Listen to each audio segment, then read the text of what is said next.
Hello tout le monde, je suis Kevin Razi et vous êtes dans CKR, le podcast préféré de vos podcasteurs préférés. J'espère que vous allez bien en ce lundi 3 novembre. Il est 8h48, il est tôt, je le sais, mais on va parler de l'actualité à travers les médias comme d'habitude. Et là on commence en chillance. On commence en chillance avec le petit son de CKR qui fait plaisir. Merci à toutes et à tous d'avoir regardé le dernier épisode de Tout le monde le sait.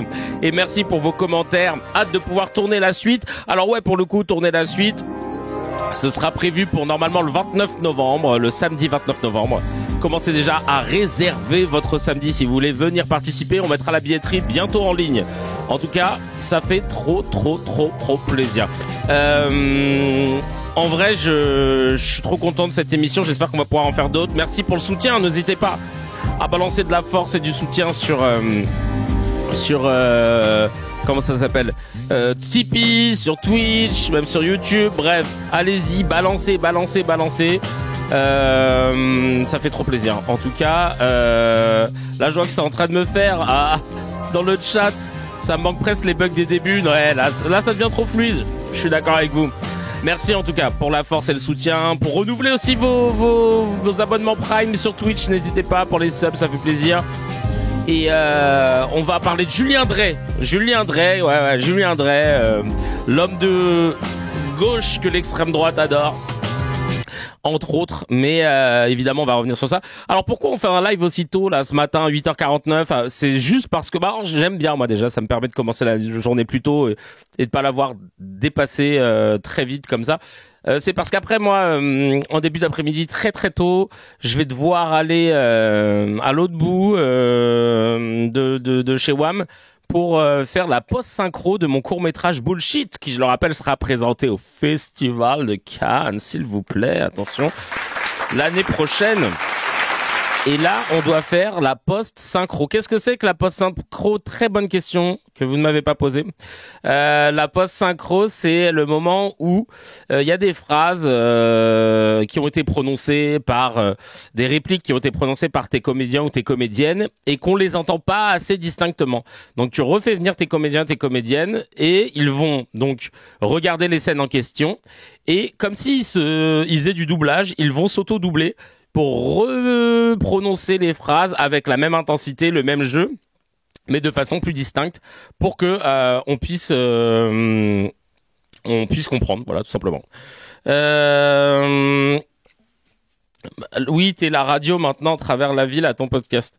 Ah bah tant mieux, ça fait trop plaisir. Donc voilà, en tout cas, là, la post-synchro, on est à la fin de la post-production, c'est-à-dire de toute l'étape qui suit le tournage. Honnêtement, il nous reste ça. Il faudra mixer le tout pour que ce soit harmonieux, mais la musique est faite, le montage est fait, les effets sont faits. Et ensuite, ça va filer à l'étalonnage. C'est pour que les différentes couleurs d'image puissent ensuite, tu vois, chaque image puisse avoir la même couleur, en fait, pour pas qu'il y ait un décalage entre quand tu filmes à l'intérieur, quand tu filmes à l'extérieur, etc., et que d'un coup tu dis oula, vraiment t'as deux salles, deux ambiances.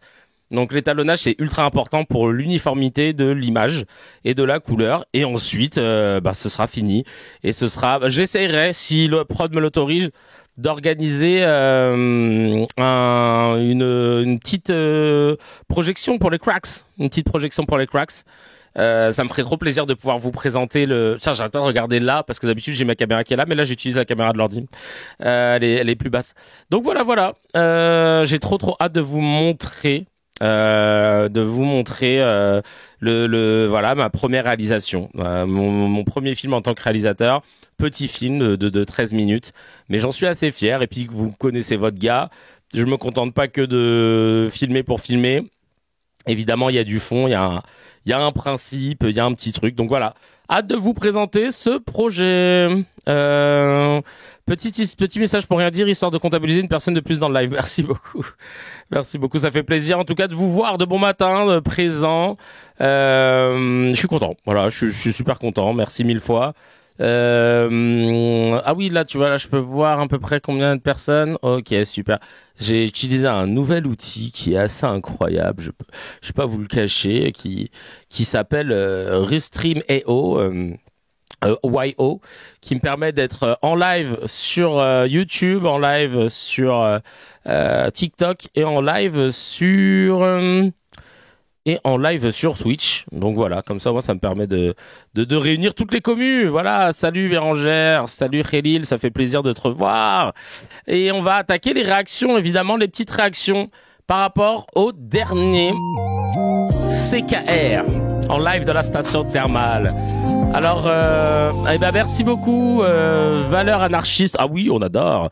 Ça fait trop plaisir, merci beaucoup. Il y a eu pas mal de petits messages concernant le dernier épisode, l'épisode 136 de CKR. Pertsop qui dit Kevin Razi le GOAT. Oh, merci beaucoup, frérot, ça fait plaisir. Frérot ou frérette, je ne sais pas d'ailleurs. James qui dit le pays de Montbéliard te remercie pour ce fou rire. Cool and the Gang. Ah ouais, cool ou ta même? Cool and the Gang. Qu'est-ce que j'ai rigolé. Avec Jules, on en reparlait encore même après.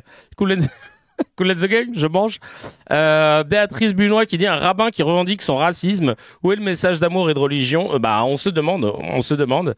Manuel Pedrosa qui dit pourquoi il passe encore à la télé Zemmour, il distille la haine plus vite que son ombre. Qui va encore l'écouter, un tel démon? Apparemment les médias français, qui n'ont aucun mal à inviter régulièrement cet individu multi-condamné pour incitation à la haine. Je ne comprends pas et il va falloir vraiment faire un pressing offensif là-dessus parce que là c'est plus la responsabilité de Zemmour maintenant, c'est la responsabilité de toutes celles et ceux tous celles et ceux qui l'invitent, les programmateurs, les journalistes, les animateurs, les red chefs, tout ça, c'est de leur responsabilité à toutes et à tous. Amina Touré qui dit on invite Zemmour pour qu'il crache son venin à leur place. Tous ceux qui l'invitent partagent son idéologie. J'avoue que ils l'invitent pour le voir dire des trucs. Parce que si demain ils invitent Zemmour et que le mec commence à dire non, je pense qu'il y a l'immigration elle est contrôlée. Moi j'aimerais vraiment pouvoir faire en sorte que les Français et les Françaises puissent manger à leur faim.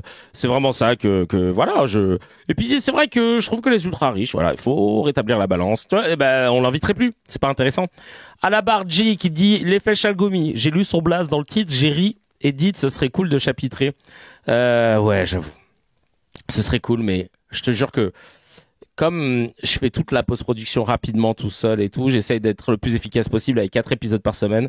Franchement, j'ai la flemme. S'il y en a qui veulent se dévouer et mettre le chapitrage, je le copie-collerai en description.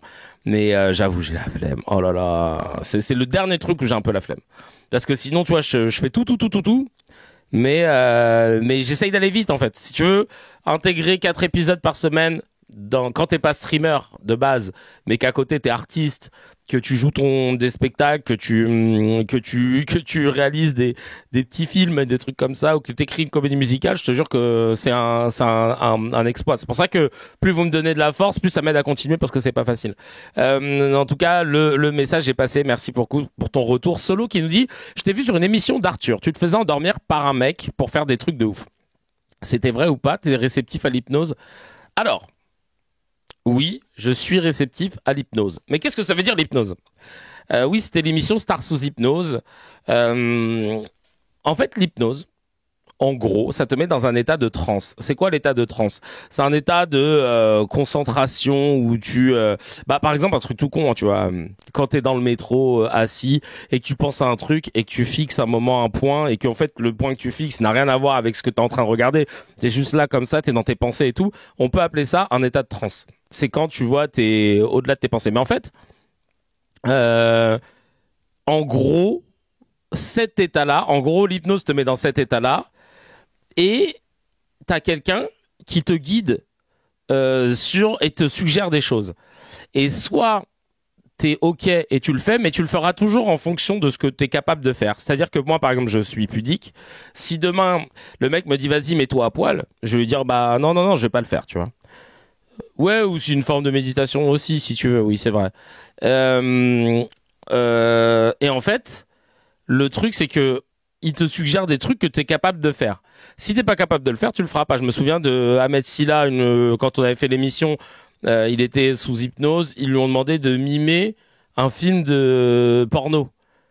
Lui, il avait honte, donc il a juste fait le mec genre qui se cachait les yeux, qui dit non, je peux pas faire ça. Ah non et tout. Et en gros, dans Star sous hypnose, t'es juste ouvert à la suggestion Mais disons que t'enlèves un ou deux filtres qui te gêneraient en temps normal pour faire des choses, tu vois. Bah là, on va dire que t'es un peu plus réceptif, mais que si tu l'avais pas, que si ça avait pas été sous hypnose, c'est tout, tu vois. Et en fait, en gros, ça impacte avec les jeans pour contrôler ton âme. Non, rien à voir. Ça a rien à voir, Jam. Là, tu t'inventes un truc sorti de ton chapeau. En fait, le truc, c'est que t'as une oreillette, et ça, ils le disent pas. T'as une oreillette dans ta petite oreille. Et en fait, Mesmer, il te dit des trucs. Il te dit, vas-y, là, tu t'imagines que t'es dans un bunker et t'es dans un saloon et qu'il y a et que là tu comprends pas pourquoi t'es où. Donc là tu te dis mais je comprends pas, je fais quoi ici. Et donc là toi tu répètes ce qu'il dit et c'est ça qu'il montre pas. En fait toi t'as une oreillette et il te suggère plein de phrases et toi tu joues le jeu. En fait c'est comme si t'étais dans un état de jouer le jeu plus dans le cadre des conventions de Genève évidemment. Et vraiment c'est plus de la suggestion poussée que vraiment de la manipulation, parce que encore une fois tu joues le jeu parce que t'as envie de le faire, mais effectivement tu fais des trucs que t'aurais pas fait en temps normal comme ça, tu vois. C'est juste ça, parce que moi j'étais déjà allé à son spectacle et j'étais avec un groupe de personnes, bah il y avait des gens qui sont mais vraiment timides, pas du genre à s'afficher machin etc. Et ben ils se sont levés, ils ont commencé à danser et tout, alors qu'en temps normal jamais ils l'auraient fait, mais au fond d'eux sûrement qu'ils en auraient eu envie, mais qu'ils n'auraient pas osé, quoi. C'est pas de la sorcellerie, non, c'est pas de la sorcellerie. C'est juste que t'es dans un état où t'es ok d'aller de bypasser tes premiers filtres sociaux. De ah merde, je suis en groupe, j'ose pas me lever et danser devant tout le monde. Bon bah là, comme t'es un peu réceptif, tu vas le faire. Mais en temps normal, si t'as vraiment pas envie de danser, tu danseras pas. Tu vois, c'est ça que je veux te dire. La sorcellerie, ça n'existe pas. Je vous invite à aller voir l'épisode de CKR. Vous tapez CKR sorcellerie avec Dr H, un des mecs les plus basés que je connaisse en religion. Et il vous citera point par point pourquoi en fait dans le Coran, il y a écrit qu'en fait ça n'existe pas et qu'évidemment quand on lit des traductions avec des mots qui ont été choisis un peu de façon aléatoire, on a l'impression que ça existe, mais lui il explique, étant donné qu'il a fait de la lecture comparée, de la lecture contextualisée, parce que c'est ça aussi qui est important quand tu parles de religion et notamment de religion musulmane et que c'est dans un arabe qui n'est pas l'arabe d'aujourd'hui, il faut savoir le contextualiser en lisant d'autres lectures, c'est-à-dire en parallèle et des lectures qui n'ont pas été traduites en français. Donc c'est-à-dire que si toi ta base c'est que le français, tu peux pas rentrer dans la discussion parce que déjà il y a des lectures à côté qui ne sont pas en fait accessibles si tu ne sais pas lire l'arabe. Donc déjà t'es disqualifié dans la course à l'argument si tu te bases que sur des traductions. Et en fait, tu verras qu'il expliquera ça très bien, mais on va pas en faire un débat ici. Il l'explique très bien. Après, soit t'es d'accord, soit t'es pas d'accord, mais en tout cas, lui, il est très basé dans ce qu'il explique et il a les arguments nécessaires pour répondre à toutes celles et ceux qui voilà. L'épisode va vous taper CKR sorcellerie, il y en a 2 en fait.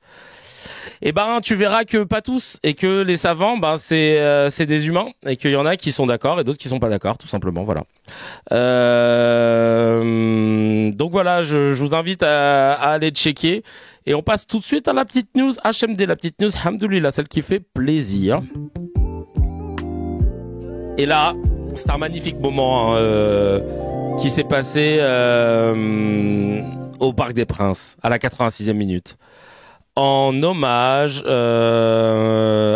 aux victimes, aux 86 victimes de l'attentat de Nice, ainsi qu'à celles de la basilique Notre-Dame. Les ultras de paix du PSG ont déployé, face à l'OGC Nice en plus, parce qu'on jouait contre l'OGC Nice, une banderole portant le message « Entre ultras, c'est la rivalité, pour les attentats, la solidarité ». 29 octobre 2020, on n'oublie pas. Et j'ai trouvé ça très très stylé. Parce qu'en plus, les ultras s'étaient fait brimer d'ailleurs. Ils s'étaient fait brimer quand ils avaient voulu célébrer leurs otages. Donc c'est pour ça que c'était célébrer leurs otages, célébrer leur attentat. Donc là c'est trop bien que qu'ils aient pu faire ça entre supporters. On aime beaucoup, en tout cas on valide. Merci aux ultras du PSG. On passe tout de suite au petit média. Allez, c'est parti, on enchaîne direct. On rentre vite dans le vif du sujet. Ok. Bienvenue à tous celles et ceux qui débarquent sur ce live qui commence sur les chapeaux de roue, j'ai envie de dire, les chapeaux de roue. C'est marrant, il y a plus de monde sur YouTube que sur Twitch. Bah c'est bien. Non, on est presque 200 au total. Et sur TikTok, je sais pas ce qui se passe. Voilà. Non, j'ai pas les chiffres, mais en tout cas, ça fait trop plaisir de pouvoir streamer avec tout le monde. Alors. Caroline Yadan, on enchaîne avec la meilleure Habiba. Caroline Yadan, nouvelle députée des Français, enfin des Israéliens à l'étranger, parce que force est de constater qu'elle ne parle que d'Israël. En fait, Caroline Yadan, qui ne devait pas être là, puisque ses comptes de campagne ont été invalidés, je le rappelle, continue de salir l'Assemblée nationale avec ses mensonges haineux, prémâchés par la propagande génocidaire israélienne. Oui, on dit les termes directement de bon matin. On en a marre de tourner autour du pot. Je vais vous montrer ce petit passage. Mais je le rappelle que ces comptes de campagne ont été invalidés. Mais je pense que là, c'est la faute, de l'État français de dire, attends, t'as des comptes de campagne qui sont invalidés. Dans ce cas, créer une sanction pour ne pas la laisser parler dans l'hémicycle, pour remettre en jeu ce mandat de député, parce que j'ai jamais autant entendu parler de ce poste de député des Français à l'étranger que depuis qu'il y a Meyer Habib et Caroline Yadan, qui sont surreprésentés pour la circo qu'ils représentent. C'est fatigant. Et je pense que si tu constates qu'effectivement les comptes sont invalidés, chacal. Je comprends pas en fait la tolérance qu'on a avec les politiques à chaque fois. Oui, il a été condamné, mais comme Julien Audoul, mais on va l'inviter. Oui, mais Zemmour, il a été multicondamné. Oui, mais bon, il représente rien. C'est-à-dire qu'il ne représente rien dans l'hémicycle. Mais on va l'inviter. Je sais pas pourquoi ils sont comme ça. Incroyable. Merci Madame la Présidente. Cet amendement illustre encore une fois l'obsession maladive de la France insoumise, désormais porte-parole des islamistes à l'Assemblée nationale. C'est marrant que tu dises ça, Moa, combien de perruques elle possède, parce que c'était un débat hier, très sérieux, avec des potes qui se demandaient si effectivement elle portait une perruque ou pas. Alors, si c'est dans le cadre d'une maladie, etc., on va pas s'en réjouir. D'ailleurs, même si dans un autre cadre, elle fait ce qu'elle veut, mais parce que je sais qu'il y a des personnes religieuses qui effectivement mettent des perruques. C'est un peu l'équivalent du voile, mais encore plus taquilla pour les juifs très pratiquants. Voilà. Porté par une députée ayant participé à la croisière TikTok, financée par ses amis du Hamas, notamment Zaher Biraoui, figure de la branche politique du Hamas à Londres. Il est aussi indécent que dangereux. Je suggère, Madame la Présidente, de vérifier d'ailleurs la légalité des délégations de vote dont a pu bénéficier les insoumis durant leur sinistre escapade. Sur le fond, cet amendement viole nos principes républicains. Il crée une discrimination manifeste devant l'impôt et repose sur un mensonge historique. Ce mensonge, c'est l'accusation infamante de génocide agitée depuis le 8 octobre 2023, c'est-à-dire avant même l'intervention israélienne à Gaza, pour légitimer les pogroms du Hamas. Mais alors ça, c'est faux et archi faux. C'est-à-dire que genre ce truc de 8 octobre, genre personne n'a bronché quoi que ce soit. Vraiment, mensonge répété 1000 fois n'en fait pas une vérité. Je le répète ici. Non, il n'y a pas eu de génocide à Gaza. Une guerre, si meurtrière soit-elle, n'est pas un génocide. Et votre inflation lexicale dénuée de sens disqualifie tout. Je vous rappelle que la justice internationale n'a jamais établi l'existence ni même la plausibilité d'un tel crime, comme l'a d'ailleurs rappelé récemment. Mais c'est faux. Alors ça, c'est faux pour le coup. On est d'accord que c'est faux. Elle dit, les instances internationales n'ont jamais... Alors attends, on va remettre la phrase, mais ça c'est faux, c'est archi faux. Existence ni même la plausibilité d'un tel crime. Alors que l'ONU a exprimé, rassurez-moi, qu'il y avait des risques plausibles de génocide. Et c'était tout le principe même d'évoquer les risques possibles pour pouvoir mettre en place rapidement un cessez-le-feu pour éviter d'arriver au génocide. Mais elle ment de façon éhontée. Normalement, ça devrait être disqualifiant. Comme l'a d'ailleurs rappelé récemment le Royaume-Uni. Alors qu'une trêve tant espéré et signé au Proche-Orient, ce qui, je le conçois, provoque la panique chez vous, nos collègues insoumis, parce qu'un espoir de paix épuise votre fonds de commerce électoral. Voici que vous souhaitez livrer des prétendus coupables à la vindicte et à les discriminer comme les pires régimes totalitaires. Vous souhaitez en réalité... Bah oui, et d'ailleurs, merci Khalil de le préciser, la Cour pénale internationale a émis un mandat d'arrêt contre Bibi, pour crimes de guerre et crimes contre l'humanité. Pénaliser les entreprises qui permettent à Israël de mettre en œuvre le dôme de fer, donc de protéger sa population civile face à des centaines de milliers de roquettes tirées par le Hamas et les proxys de l'Iran. Jusqu'à aujourd'hui, la gravité de votre propagande haineuse met en danger les Juifs de... Merci Madame la députée. Ah oui, c'était Clémence Guettet en ce moment qui était... qui présidait l'Assemblée nationale. C'est une dinguerie. Vraiment, elle a menti tout en disant dans son même discours un mensonge répété 1000 fois n'en fait pas une vérité. Ça, c'est le truc que t'entends de Enthoven, tout le monde, hein, tous les pros Elnet génocidaires, ils ont tous reçu la même ils ont tous reçu la même mise à jour, les mêmes éléments de langage.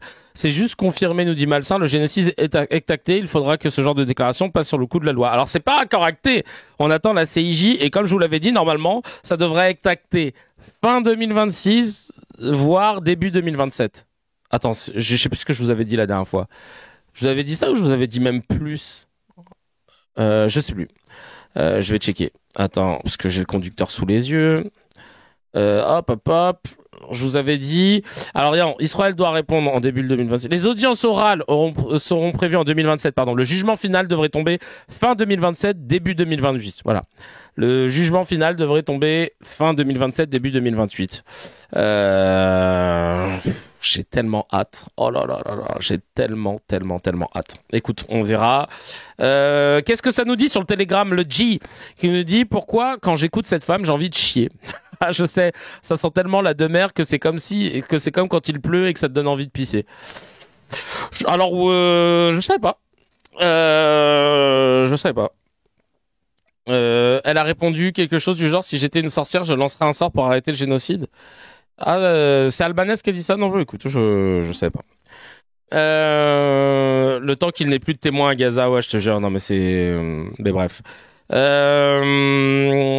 Ensuite, il y a Nueve qui nous dit, comme tu dis, Caroline, se dépasse en répétant un mensonge 1000 fois qu'on en fait une vérité. En effet, la Cour pénale internationale a émis un mandat d'arrêt envers le Premier ministre israélien et son ministre de la Défense. Enfin, une commission d'enquête de l'ONU confirme qu'il y a bel et bien un génocide à Gaza en précisant qu'il y a 4 des 5 critères qui sont remplis. Et visiblement, Caroline, dans cette circo, quand vous êtes élu, vous devenez les chiens de l'État d'Israël. Oh, attention, ça commence à dire les termes. Eh bien, toi, Caroline, lorsque la Cuenta va tomber et tu auras beau aboyer comme un chien pour te défendre et retourner ta veste, nous serons sans pitié avec toi. Exactement. Et ça, on n'oubliera pas. On n'oubliera pas, sachez-le. On a pris des notes, on sait très bien qui est qui. Le service public a achevé sa mutation en CNews. Ils invitent un macronard, urologue, darwiniste, eugéniste. C'est le même gars qui avait dit en 2050, les gens avec moins de 150 de QI seront des inutiles. Sachant que 97,7% des Français ont moins de 150 de QI. Le mec veut créer vraiment son élite, là, comme dans les films, comme les méchants dans les films. Il faut reconstruire le monde, mais qu'avec les meilleurs. C'est vraiment un truc de droitard, ça. Hein. C'est un truc de ouf. Allez, on écoute tout de suite.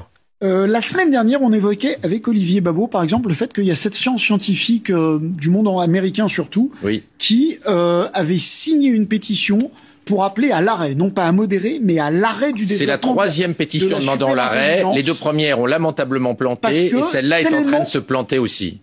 Alors Olivier disait pas tout à fait ça. Disons tellement ça leur fait peur. C'est donc il y a des gens qui se disent maintenant il faut arrêter. Oui, mais personne n'arrête. Voilà. Il y a 2900 milliards. Vous n'auriez pas signé cette pétition. Il y a 2900 milliards investis en ce moment sur l'éducation de l'intelligence artificielle. On n'est pas du tout en train de s'arrêter, on est en train d'accélérer.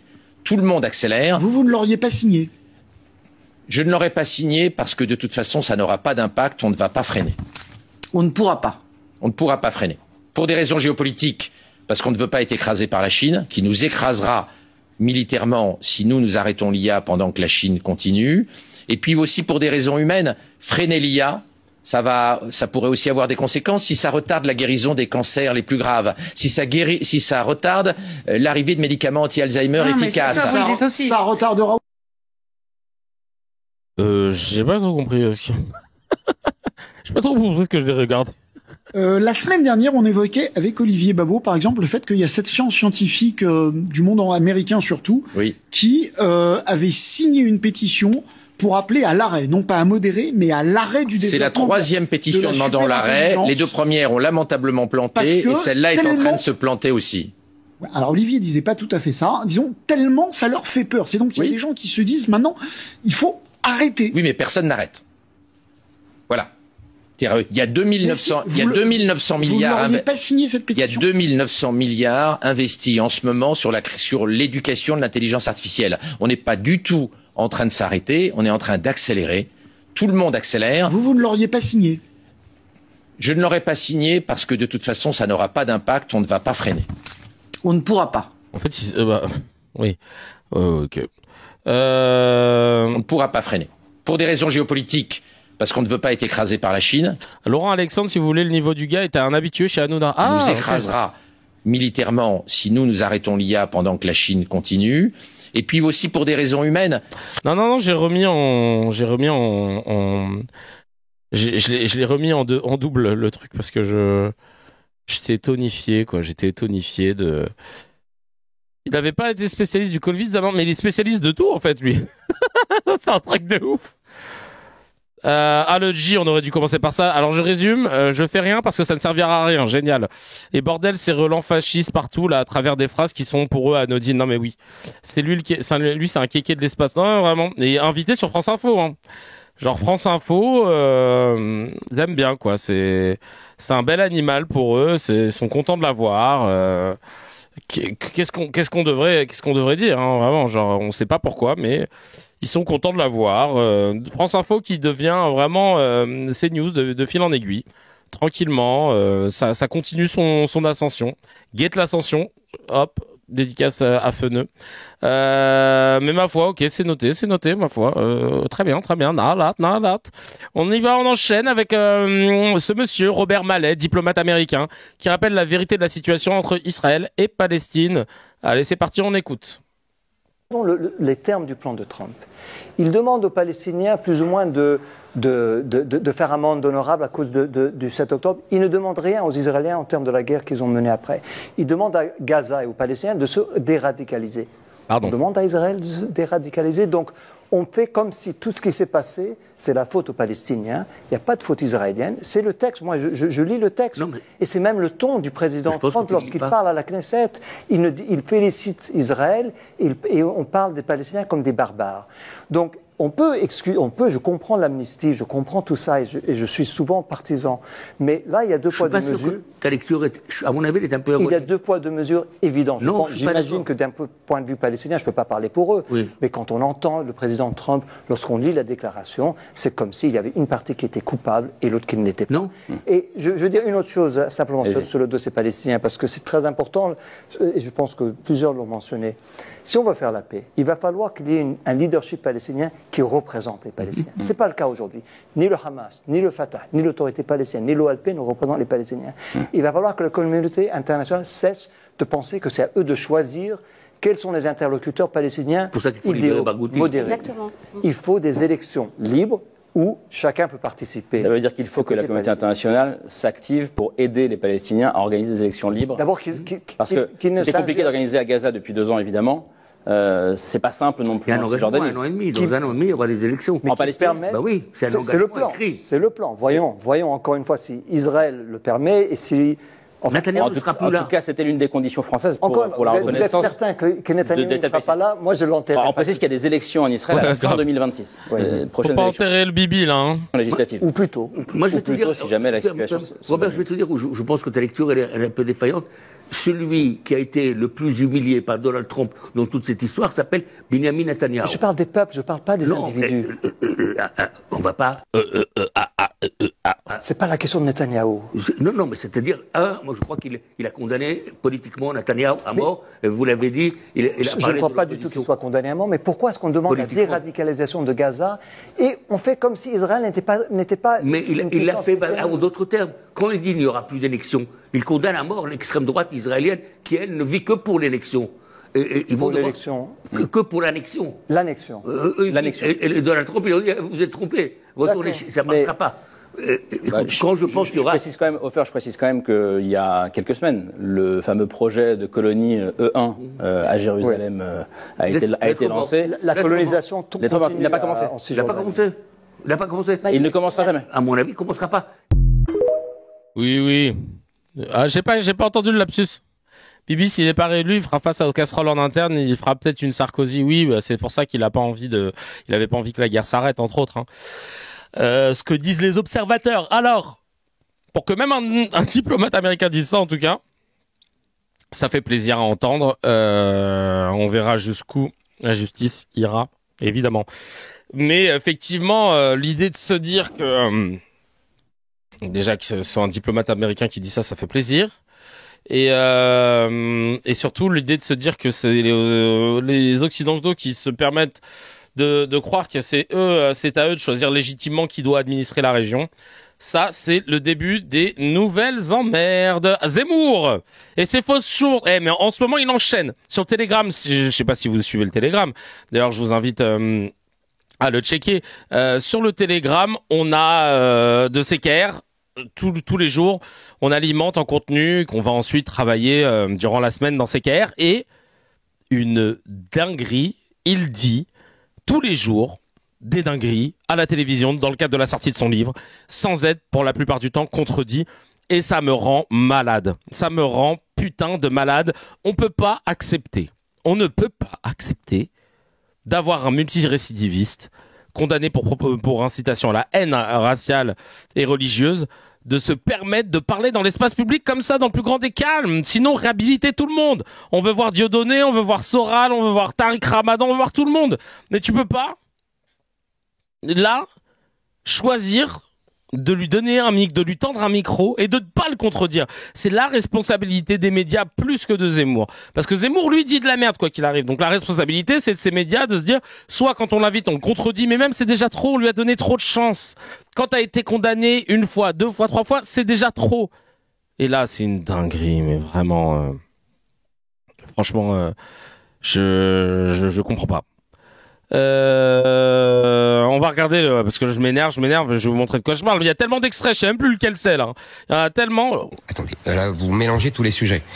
C'est ce que font en général les partisans de l'immigration. Moi je ne suis pas d'accord. D'abord, il faut bien voir que cette immigration nous coûte beaucoup plus qu'elle nous rapporte. C'est fini le temps des immigrations qui nous rapportaient. Un immigré qui nous rapporte, c'est un immigré qui travaille et qui rapporte plus qu'il ne coûte en salaire. Aujourd'hui, on a, je vous l'ai dit, 40% des immigrés algériens, tunisiens, marocains qui ne travaillent pas. Et en plus, on leur donne des allocations de solidarité nationale qu'on ne devrait pas leur donner. Puisque la solidarité nationale, comme son nom l'indique, ça devrait être aux nationaux. À partir du moment où on les donne aux étrangers... non, n'importe quoi, c'est faux. Il y a des aides qui sont prévues aussi pour les étrangers. Davantage d'être un citoyen d'une nation.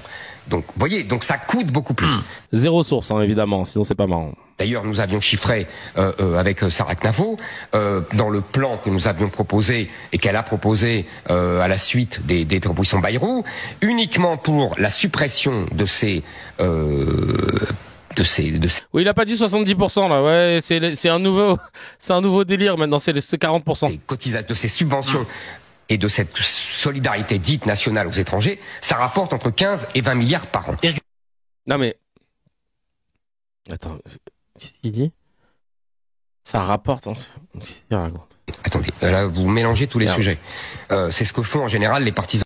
À la suite des propositions Bayrou, uniquement pour la suppression de ces subventions et de cette solidarité dite nationale aux étrangers, ça rapporte entre 15 et 20 milliards par an. Non mais On souffle, hein. 40% parce qu'il est fan d'Aya Nakamura. C'est factuel, je te jure, c'est factuel ce qu'il a dit. Non mais c'est pas... Alors, il y a le J qui nous dit dans les commentaires sur Telegram, c'est faux littéralement, l'immigration rapporte plus qu'elle ne coûte à peu près 2 années sur 3, donc dans l'ensemble... À peu près, des fois, ça varie pour ne pas être de mauvaise foi. Ça reste positif pour l'économie française et c'est toutes dépenses confondues. Vouloir tabler de l'économie sur l'immigration, c'est surtout une baisse de recettes nettes de l'État. Je rappelle que les données sont accessibles en ligne par tous. C'est donc un mensonge clair, net et précis. Alors, soit il est complètement à la ramasse, oui, entre parenthèses, il met ça. Soit il ne connaît les chiffres et s'en fiche. Oui, c'est la base de sa politique. Dans tous les cas, rien n'est factuel, ni les données, ni les chiffres ne va dans son sens. Échec et mat rentre au placard le furet. C'est bon, ça fait 50 ans qu'on lui a pris son goûter, il s'en est toujours pas remis.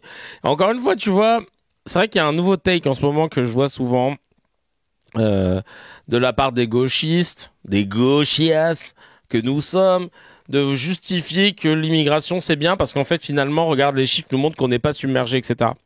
Mais c'était pas de dire comme on n'est pas submergé donc ça va, parce que si on avait été submergé ça va plus machin. C'est pas ça l'idée, hein. Là c'est juste de dire que ce qu'il dit c'est faux, voilà, mais que quoi qu'il arrive de toute façon, et même si c'était pas vrai, en fait, tous les pays se construisent comme ça. Et on voit bien le déclin de l'économie, le déclin que ça peut provoquer sur le long cours, quand, par exemple, le Japon se retrouve avec une population qui vit très tard, qui vieillit, et qui se retrouve d'un coup en galère démographiquement. Et Kevin Razier, le génocide au Soudan, tu vas en parler un jour ou... Alors, petit malin, il fallait que tu regardes l'épisode 135 de CKR où on faisait un topo sur le Soudan. Ça me fait trop rire les gens qui essayent de me choper, tu sais, en mode ouais, le Soudan, mais fermez vos gueules, si vous suivez pas CKR, c'est pas mon problème. C'est un truc de ouf. Et oui, j'ai vu entre autres la vidéo de Wissam, mais c'était pas le premier que j'entendais dire ça. Parce que déjà dans les cracks, il y en a beaucoup qui disaient oui, non mais et quand bien même l'immigration était plus importante que ce qu'il disait, ça changerait quoi en fait? C'est en train de nous dire ah bah non finalement ça deviendrait pas bien. Et c'est vrai que c'est un take qui est intéressant quoi, tu vois, de pas minimiser, de pas vouloir rassurer en fait l'extrême droite, parce que les gens qui parlent du Soudan sont des fafs. Là, en fait, le Soudan, mais ça devait être le thème en plus du jour, mais finalement, je crois qu'on l'a remis à demain. Le no news, no Jews, no news. Parce que là, tous les Arthur et compagnie qui parlent du Soudan, c'est pour dire, regardez, personne ne parle du Soudan parce que y a pas de juifs dans l'équation. Et tu te rends compte qu'ils ne parlent du Soudan eux que parce que il y a pas de parce qu'ils veulent tacler ceux qui les ont taclés par rapport à leur génocide. Et c'est intéressant de montrer ça. Alors encore une fois, je le dis et je le répète pour répondre à cette personne qui est pas à jour dans CKR, et c'est pas grave, hein, t'es pas obligé de regarder, mais évidemment avant de parler, c'est bien de se renseigner. En fait, dans CKR, nous, on parle du traitement médiatique de l'actualité. Si des personnages médiatiques ou si des médias parlent de quelque chose en bien ou en mal, etc., ou de façon biaisée, on va tout de suite, tu vois, en parler. Mais moi, je ne suis pas là pour forcément donner de l'information, parce qu'il y en a qui le font 10 fois mieux que moi, parce que j'ai pas les compétences, etc. En revanche, moi, j'ai une compétence empirique de par mon background de mec de médias qui a produit des émissions et qui regarde là beaucoup les médias. C'est de savoir comment détecter l'orientation, les manquements, de voir comment les médias sont biaisés. Et c'est ça en fait mon take moi dans ce que je fais. Donc je ne suis pas un média qui parle d'actualité, je suis un média qui regarde les autres médias et qui analyse comment ils en parlent. Et c'est ça la différence. Donc effectivement, ça traduit quelque chose. Si dans ces cas vous entendez pas beaucoup parler du Soudan, c'est parce que les médias n'en parlent pas, voilà, tout simplement. Ah non, le néon derrière, il a toujours existé, c'est juste qu'il était moins haut, voilà. c'est pour ça. Donc ouais, voilà, c'est ça, un CKR analyse les médias. Si dans les médias ça parle pas du Soudan, bah donc nous on n'aura pas de matière à analyser, tu vois, c'est ça. Merci beaucoup pour tout le monde le sait, ça fait plaisir. Et donc l'idée là, c'est que ça traduit quelque chose en plus concernant le Soudan. Mais je regarde. Non, on va pas l'avoir. Concernant le Soudan, j'ai moi un élément de réponse par rapport à celles et ceux qui disent no news, no Jews, no news, et c'est très simple. Bon, c'est faux, déjà, tout simplement. Mais surtout,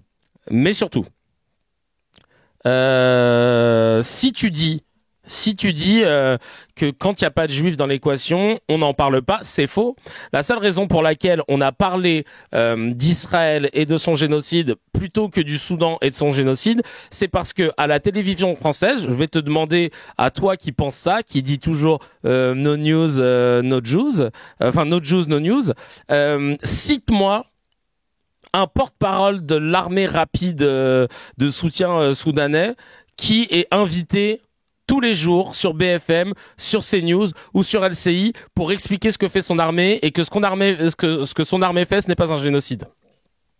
Cite-moi un essayiste, une journaliste, un éditorialiste, une personnalité publique invité tous les jours sur des émissions d'infos, sur les grandes gueules, sur l'heure des pros, dans l'émission de Darius Rochebain, sur Franc-Tireur, etc., qui légitime ce que l'armée de soutien rapide soudanais fait dans la région.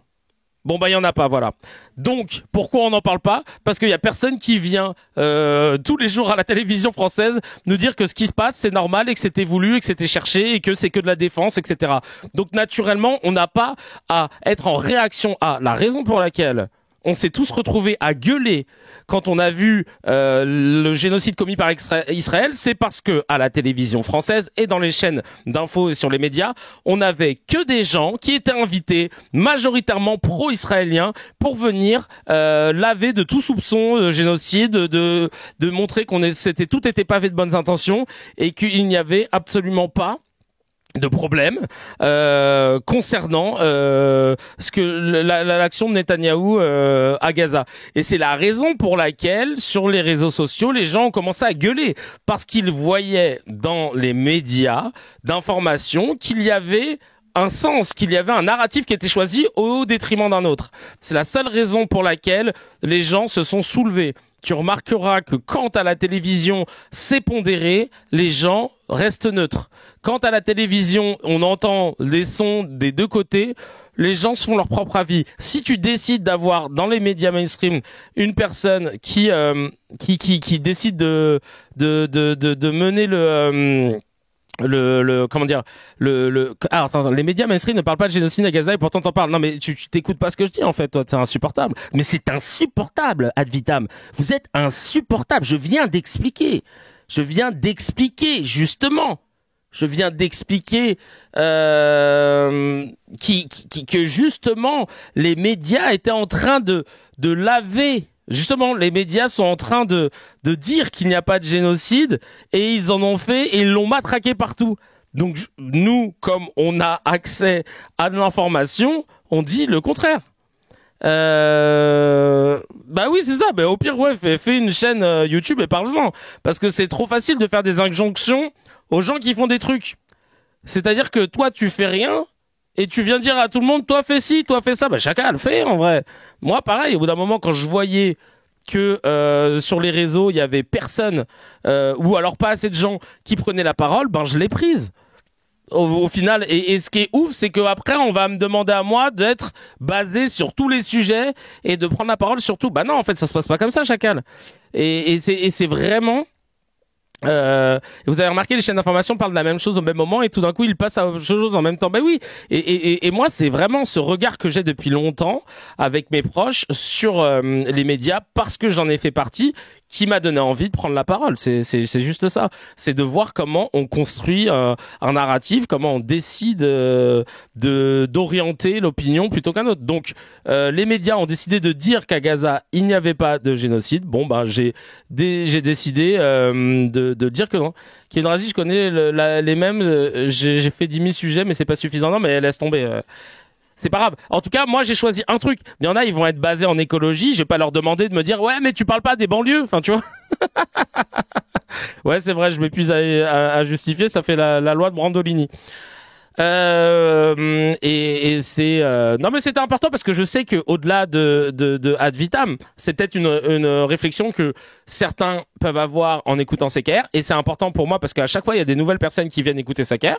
Surtout que là ça fait que 2 fois qu'on stream en direct sur YouTube, donc il y a des nouvelles personnes qui interviennent, et c'est important, tu vois, de rappeler que CKR, c'est une émission qui analyse les médias et de voir comment les médias ont parfois des orientations ou des manquements, et que si dans les médias ils ne parlent pas d'un sujet, bon bah du coup en fait c'est la raison pour laquelle dans CKR on n'en parlera pas. Mais CKR c'est pas une émission qui parle d'actualité ou qui donne des infos sur l'actualité à proprement parler. C'est toujours via le prisme des médias, parce que t'as vu, à chaque fois je place une vidéo. Alors c'est vrai que parfois la vidéo au final elle raconte quelque chose et en fait elle est et je suis pas en train de décrypter la vidéo à proprement parler, ça peut arriver, mais globalement c'est ce qu'on fait. Là par exemple, sur la vidéo qui suit, Morandini qui invite alors je sais plus qui l'a invité. Franchement, il a invité quelqu'un pour que Morandini te dise que tu forces avec l'islam. C'est que vraiment t'as forcé avec l'islam. Je sais pas si c'est un mec du Rassemblement National. Ah non, c'est l'éditorialiste, journaliste de chez, le mec de chez Frontières là, qui a un nom, je crois arménien. On écoute tout de suite. Merci à vous. L'hôpital public, vraiment, l'hôpital public, c'est l'exemple parfait des conséquences des 3 I. Immigration, insécurité, islam. Immigration. Alors, y a pas. Laissez-moi. Mais non, mais vous ramenez tout à l'islam tout le temps. Enfin, franchement. Excusez-moi, dans les. À la fin, ça devient maladif, quoi. Arrivent et expliquent que leur femme ne doit pas être auscultée. Oui, d'accord, mais c'est des cas particuliers. Oui, mais tous les médecins sont pas frappés à cause de ça. Excusez-moi, enfin. Mais ça arrive à chaque fois. Oui, mais on fait pas d'un cas particulier, on fait pas une généralité. Excusez-moi. C'est une immigration qui pèse lourdement sur l'hôpital parce qu'on soigne la terre entière. La terre entière, c'est une insécurité où des médecins se font agresser pour des oui ou pour des non, et c'est un islam rigoriste qui interdit à des femmes musulmanes d'être auscultées par des médecins. D'accord, c'est un cas particulier. Je vous dis pas que ça n'existe pas. Je vous dis que c'est un cas particulier. C'est un cas particulier. En fait, c'est pas pour ça que tous les médecins se font agresser. Non, mais c'est pas ce que je dis. Bon, bah oui, mais vous ramenez tout à ça tout le temps. Bien sûr que ça va. Enfin, vos discours, on peut l'écrire avant même que vous ouvriez la bouche. Je peux vous dire ce que vous allez dire. Mais vous dites, il y a une tempête aujourd'hui en France. Ah bah oui, mais si l'islam n'était pas là, on serait mieux préparé. Excusez-moi, enfin, au bout d'un moment, ça devient caricature. Genre Morandini qui fait genre l'antiraciste, alors que tu prends un autre extrait, le mec il va être totalement il parle plus de l'islam que moi qui suis musulman, nous dit Nouévé. Non mais c'est une dingue, il est en égo avec Blast ou quoi, je sais pas. Non mais tu sais, c'est une technique de déstabilisation que les droitards font pour montrer qu'ils sont pas en obsession complète, histoire de le jour où ils seront attrapés par l'Arcom, d'avoir au moins 1 ou 2 exemples à balancer. Tu sais, bah regardez, je suis même là, modérateur que je suis. Mais bon, Morandini, je l'exècre vraiment du plus profond de mon âme. J'ai regardé hier avec Gaël le off investigation sur Gérard Louvain et Morandini et tous les problèmes liés à la corruption de mineurs, etc. dans le milieu de la télé. Mais Morandini, je ne comprends pas. Je me demande quel est le disque dur qu'il détient sur Bolloré pour pouvoir être aussi protégé. Mais quel individu ignoble qui, je rappelle, a été condamné pour corruption de mineurs. Ignoble, il n'a pas sa place et il fait ça depuis toujours. Et j'ai envie de dire même le documentaire nous montre que dans le milieu, tout le monde le savait. Il est dégueulasse. Vraiment. Mais lui, je sais pas l'enfer, c'est pas dans l'enfer qu'il va pourrir. Je ne sais pas où il va pourrir, mais clairement, il va falloir qu'il fasse un séjour en prison. D'ailleurs, je me disais hier avec Gaël, ce serait tellement bien que les individus, les personnalités, surtout pour ce genre de cas, tu sais qu'on fait du mal à... Regarde, t'es une personnalité publique, t'es enfermé pour des propos, ou alors parce que t'as je sais pas, des abus de biens sociaux, ou parce que tu t'es clashé avec quelqu'un, machin et tout, ok. Mais on va dire t'as fait quelque chose qui a pas nuit à toute la société. Mais ceux qui ont touché des gamins ou demandé à des gamins de se faire des bails chelous, ou alors ceux comme Sarkozy qui ont trahi la confiance de tous les Français, qui ont pactisé, qui ont voulu manipuler et tout, mais eux, il faut pas les protéger, la vie de ma mère, faudrait les mettre en prison avec tout le monde, avec le peuple qu'ils exercent. J'ai du mal à parler ce matin, mais vous avez compris, juste pour qu'ils se confrontent au peuple, pour qu'ils puissent sentir ce que c'est en fait le peuple, la vie de ma mère. cette prison-là, aïe. C'est la pire la peine de mort, c'est rien. Moi, je suis pas pour la peine de mort parce que je pense que c'est trop facile. C'est trop facile. Et il faudrait que tu puisses vivre l'enfer, justement, de ta posture élitiste. Toi qui pensais que t'étais au-dessus de tout, des lois, que t'habites dans le 16e, t'es privilégié, t'es dans un cocon sécuritaire. Il faut que tu te confrontes à la réalité avec des gens qui vont te rappeler la réalité, des gens sur lesquels tu pissais, qui vont te rappeler qui est qui et que tu chies comme tout le monde. Putain, mais alors ça, mon pote, ouais, ça s'appelle Sex Connection. C'est ce qu'on a regardé hier, on n'a pas fini, mais c'est à gerber. C'est Jean Perron, mais on leur accorde un délai. Oui, non, ça c'est sûr. Merci beaucoup, Anna Chassage, ça fait trop plaisir. Vraiment, voilà. Donc c'est pour ça que là, il fait son petit take en mode arrêtez avec l'islam. Non, ne t'inquiète pas, chacal. On n'est pas dupes.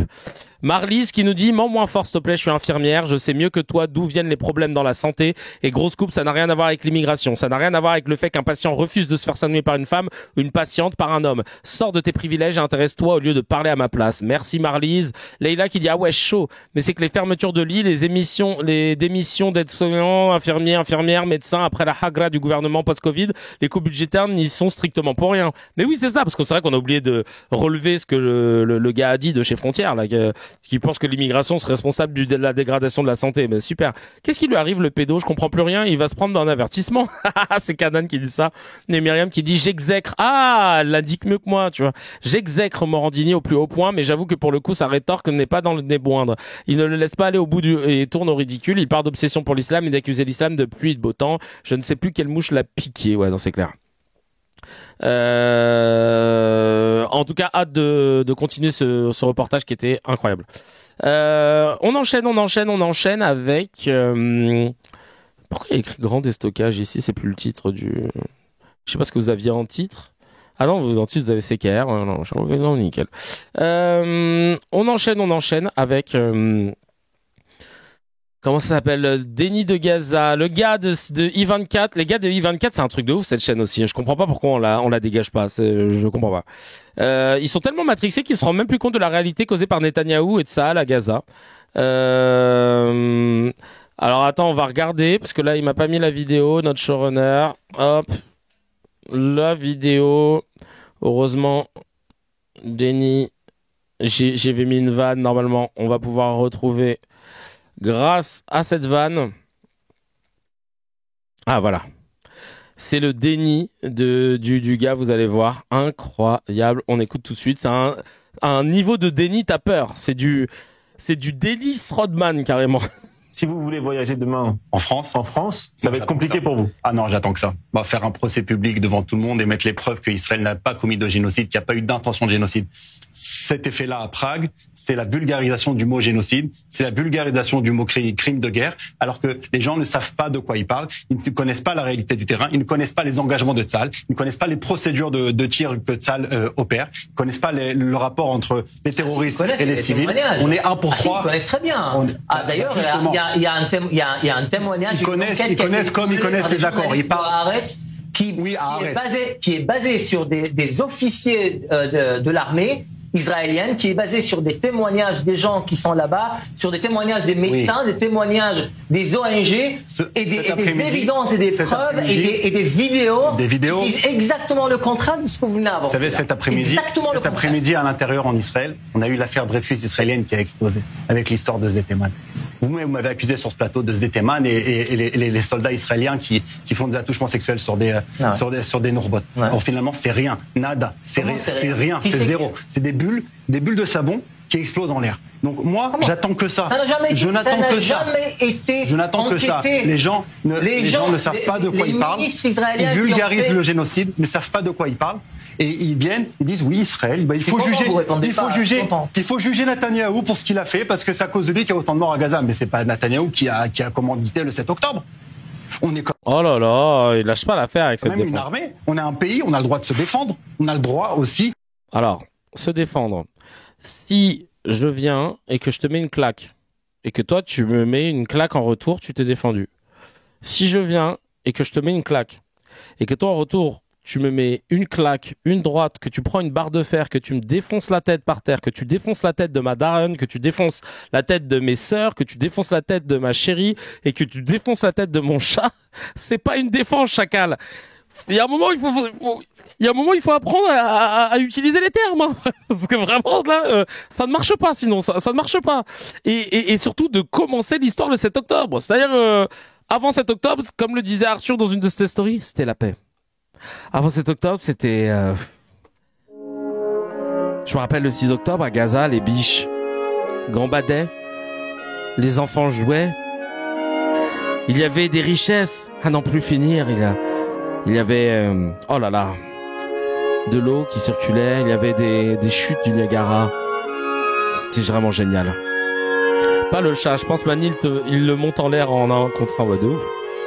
Non mais je t'ai volé une bille dans le bac à sable, je te brûle l'école. Chine, non mais ah oui, on en parlera après. Mais dinguerie, hein, dinguerie ce qu'il vient de dire là. De faire une pression militaire quand on est attaqué. Dans le déni, toujours. Mais bon, c'est pas grave. Il y a MacSL01 qui nous dit dans Telegram, c'est pas grave dans le sens où la Cuenta arrivera. Bon, putain, fin 2027, début 2028, c'est long, c'est loin et c'est rapide en même temps. Mais ça va venir, il faut pas lâcher. C'est qui d'ailleurs? Franchement, sur U24, ils s'en battent les couilles. Hein. Qui a envie de cracher sur les Palestiniens? Ouais, vas-y, viens toi. Tu fais quoi? Oh, je m'en fous en fait, viens. Vraiment, ils prennent les premiers qui passent. MacSL01 qui dit en même temps, il se base sur la justice israélienne qui n'a de justice que le nom. Ouais, c'est clair. Sam qui dit sérieux, cette vulgarisation du mot du génocide. Bah, je sais pas ce qu'il te faut, gars. Gaza fait 45 km², pardon. C'est la zone la plus peuplée du monde et c'est la zone qui a fait le record de bombardement ever. Il n'y a pas d'État, pas d'armée et vous avez bombardé des hôpitaux, des camps pour réfugiés sans défense que vous maintenez prisonniers en affamant. T'appelles ça comment si c'est pas un génocide? Non mais de ouf. Oh là là, la Cuenta va être salée.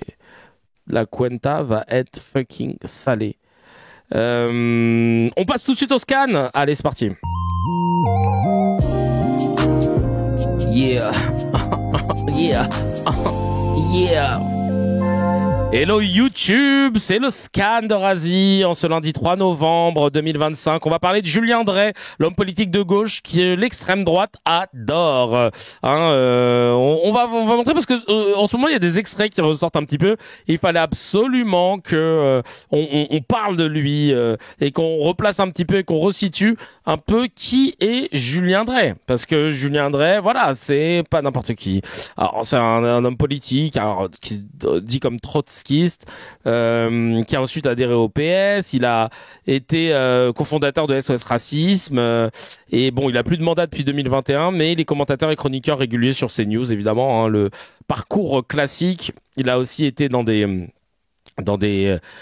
magouilles, hein, en fin 99, on l'avait mis en cause dans une enquête pour l'achat d'une montre d'une valeur de 38 000 euros. Dont plus de la moitié avait été payée en liquide. Bon, ça a été classé sans suite parce qu'en fait on le soupçonne d'avoir utilisé l'argent de SOS Racisme, quoi, l'argent de la caisse. Hein.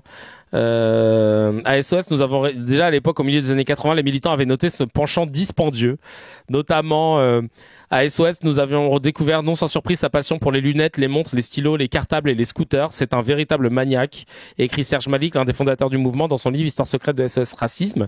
Julien Drey, il avait fait l'objet d'une enquête préliminaire le 10 décembre 2008 par le parquet de Paris pour abus de confiance à la suite d'un signalement de Tracfin, la cellule anti-blanchissement du ministère des Finances, portant sur des mouvements de fonds suspects à partir de comptes de l'association, les parrains de SOS Racisme et de la Fédération indépendante démocratique lycéenne, la FIDEL, depuis le janvier 2006. Ah, il était aussi là. Voilà, décidément. Les enquêteurs soupçonnent Julien Drey d'avoir bénéficié d'une partie de ces sommes évaluées au total à 351 000 euros. Ça va, hein, l'associatif. Selon ce rapport, les enquêteurs de la cellule anti-blanchissement avaient relevé notamment des versements allant jusqu'à 18 500 euros chez l'horloger Breguet. Sympa. Ça, elle est où cette affaire? Alors en fait, nombre de chèques tirés enregistrés pose la question de leur contrepartie. Les émetteurs ont en effet soit leur siège social dans le département dont Monsieur Drey est élu, soit ils ont obtenu un chantier public dans sa circonscription, soit obtenu un marché public avec le Conseil régional d'Île-de-France. Écrit Tracfin dans son rapport. Wesh. Wesh. Selon le magazine Paris Match, le 21 janvier 2009, les achats de montres se feraient avec une carte American Express Centurion, un modèle spécial VIP fabriqué en titane dont il n'existe qu'une centaine de porteurs en France. Le magazine révèle que Julien Dray a également un faible pour les cartables et les stylos de marque. C'est trop chelou, les cartables. Il peut dépenser 2000 ou 3000 euros, notamment chez Mora, près du Sénat, la mecque parisienne du stylo de collection. Selon le journal Le Monde, le 16 décembre 2009, Julien Dray a fait l'objet d'un rappel à la loi portant sur une somme de 7000 euros sans référence avec les sommes publiées par certains journaux de sa collection de montres de luxe. Les sommes en cause ayant été remboursées et en l'absence de plainte, Julien Dray n'a pas été renvoyé devant le tribunal correctionnel. Le procureur de Paris a estimé que les investigations n'avaient pas mis en évidence un train de vie personnel dispendieux de la part de Julien Dray, tout en reconnaissant cependant un abus de confiance après l'achat pour 7000 euros de l'une de ces montres de valeur que Dray collectionne avec un chèque de l'association. 10e circonscription de l'Essonne. C'est Dora Dray. Je te jure. Ah ouais. Ah, le mec est dans des salades quand même. 50 ours de Dray. Allez, c'est parti pour les jeux de mots. Donc c'est de lui qu'on va parler, c'est de ce chacal. Mais avant ça, je voulais vous dire merci pour les retours que vous avez fait sur le dernier épisode de Tout le monde le sait. Et j'espère qu'on va pouvoir en avoir d'autres, des épisodes là. Normalement la prochaine session c'est le 29 novembre.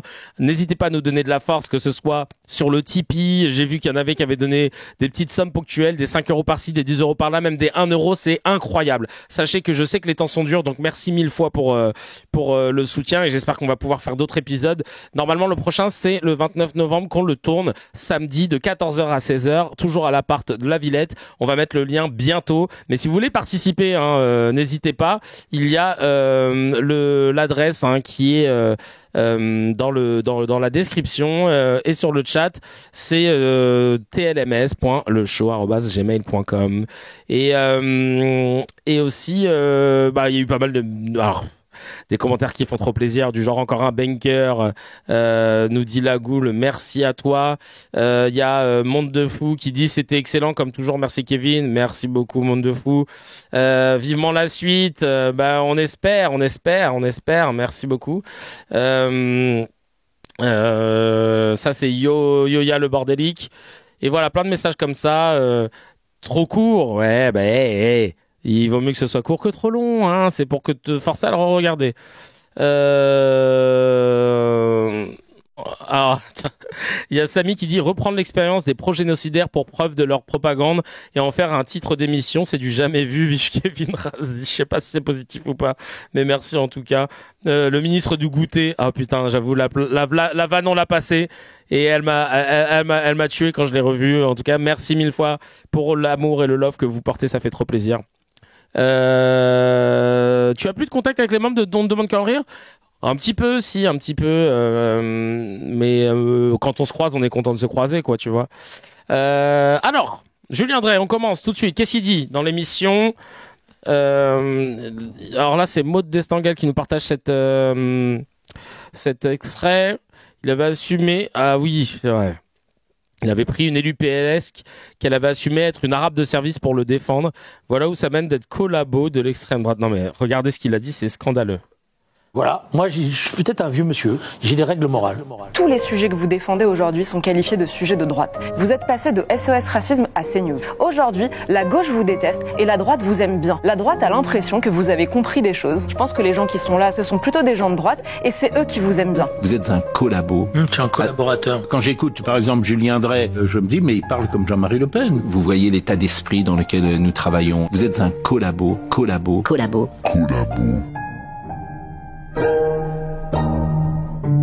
Elle est marrante la vidéo. Pensez à suivre le DZ Berserker. Et oui, allez le suivre. Et je vais le faire juste après. Mon petite entrée en matière, c'était rigolo évidemment. Petit scan sur Julien Dray suite à la publication de cette vidéo. C'est pour ça qu'on parle de lui, où on le voit parler de politique et alors je sais pas ce qu'il est en train de faire. Je sais pas ce qu'il est en train de faire, mais regardez. Voter à droite, on a déjà voté à droite, on a voté pour Chirac. Donc c'est pas, voilà. Donc la vraie question n'était pas celle-là. Qu'est-ce qu'il a La vraie question était, est-ce que dans un deuxième tour, Le Pen, Mélenchon, pour qui voter?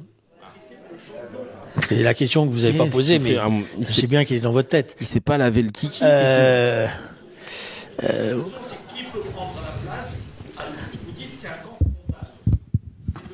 Mais c'est gênant. Mais Chacal, on te voit.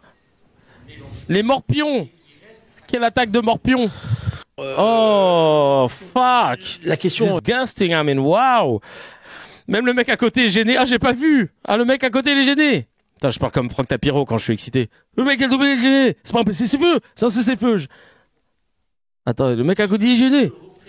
Ah oui, il l'a vu, là. Ah oui, il l'a vu, là. Je sais bien qu'il est dans votre tête.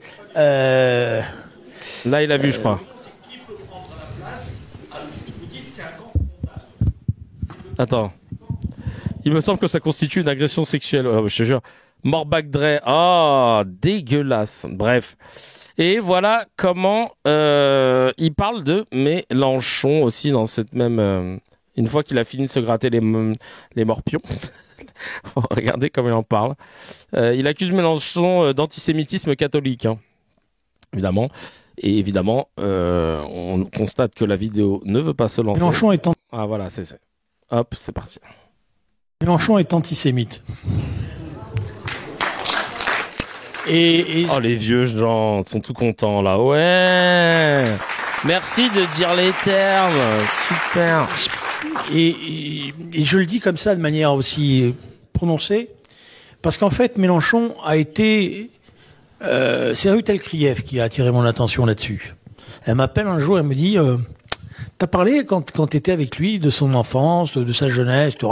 Je dis ouais, un peu comme ça, mais pas plus que ça. Elle me dit t'as creusé un peu. Je dis non, j'ai pas, franchement, bon, ouais, la seule chose que je me foutais de sa gueule, je dis arrête de dire que t'es un pied noir, t'es pas un pied noir.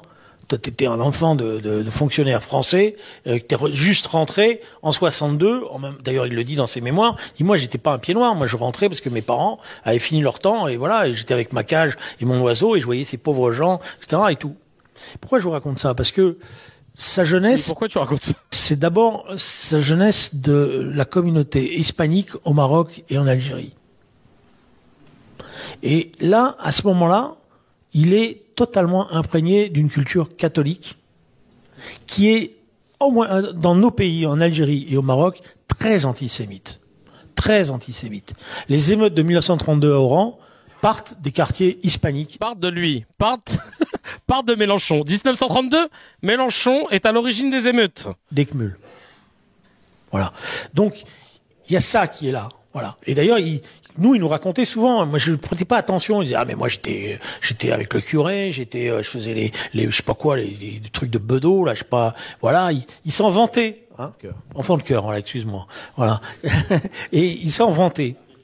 Et, comment elle s'appelle? Ruth me dit, tu sais, maintenant, il y a des processus psychologiques, souvent en vieillissant, il y a des choses de ton enfance qui remontent et qui redeviennent structurantes.